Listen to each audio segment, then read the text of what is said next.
When I saw that butterfly, I thought how nature really is beautiful.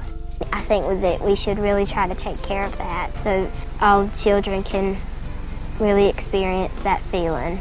And we get to take care of the different animals like birds and insects by giving them food, shelter, and water, and places to raise young.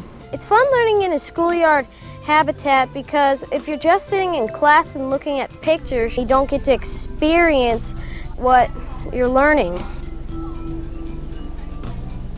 National Wildlife Federation's Schoolyard Habitats program helps schools create and restore wildlife habitat on school grounds while students and educators alike enjoy these rich outdoor labs where class subjects come alive.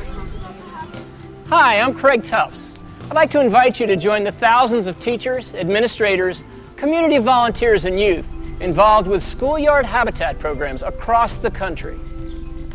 From elementary through high school, at daycare and nature centers, youth and communities in urban, rural, and suburban settings are joining together to provide habitat for local wildlife while discovering the joy of teaching and learning outdoors.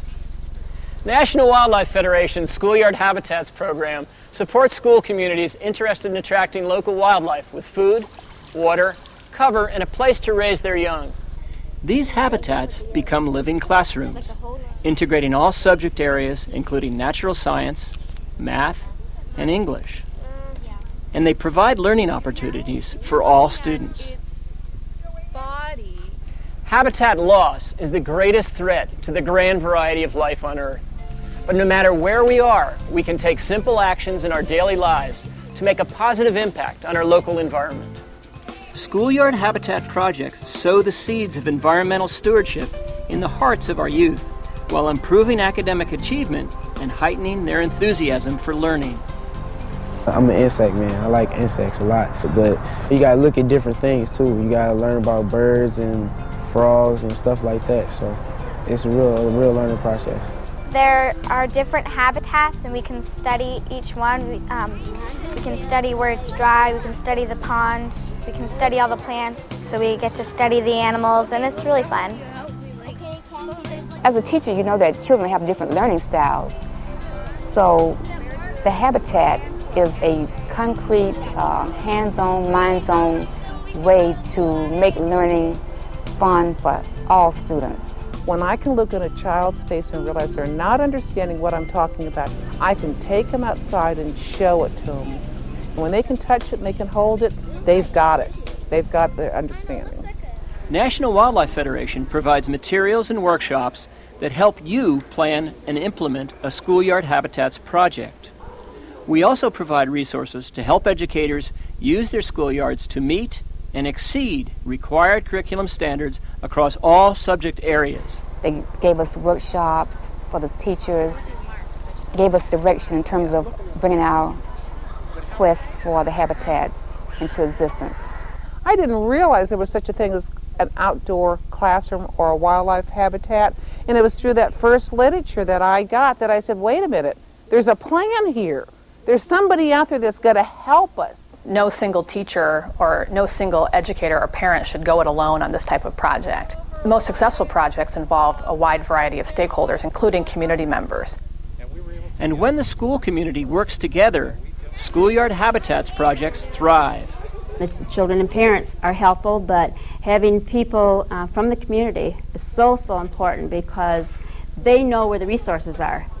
The community is a vast resource, both of expertise, materials, and volunteers.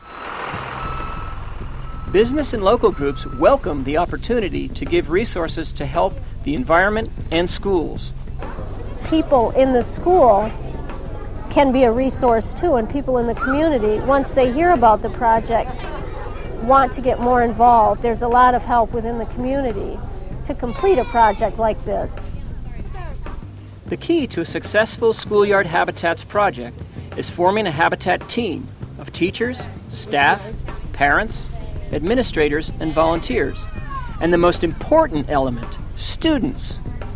They're not going to take ownership, and they're not going to take pride in the project if it were teacher-directed and teacher-done.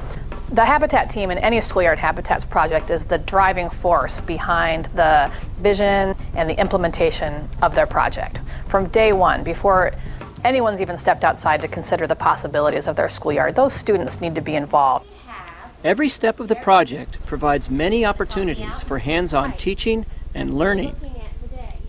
Early on in the process, students collect information essential to the success of the project.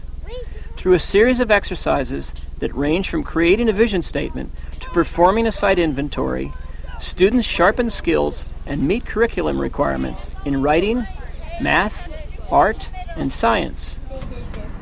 We did a lot of brainstorming, what they would like to see in a natural habitat, in an environment for all animals and plants.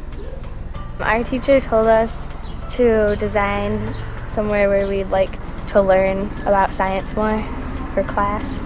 With the water in the habitat, the fish could have their place, and with the trees, the birds could nest. So education started really in the beginning as we were laying out the garden. And the first couple of months I had fifth graders that actually did lots of the drawing of the mapping for me. They took graph paper and measuring tapes out to our proposed habitat site and did all the practical math applications out there and put it onto graph paper. One of the groups had to find out where the foot traffic was, also where the water flow was. So by having children map it, they can put it into a mathematical and geometric form that is something that all others can use. The site inventory and mapping will help determine the best location and design as you plan your Schoolyard Habitats project. We have an area that's on the side of our school that doesn't get much sunlight and it's always sort of damp. So that part was turned into a bog garden. The children did research to find out which plants were native, which plants would attract butterflies. They learned where to put the plants in the habitat. We chose things we could keep up ourselves because it was a lot of work, especially with us not being here during the summer. So it had to be something that we could keep up, something that will grow back every year that we wouldn't have to keep replanting. Some plants would do okay.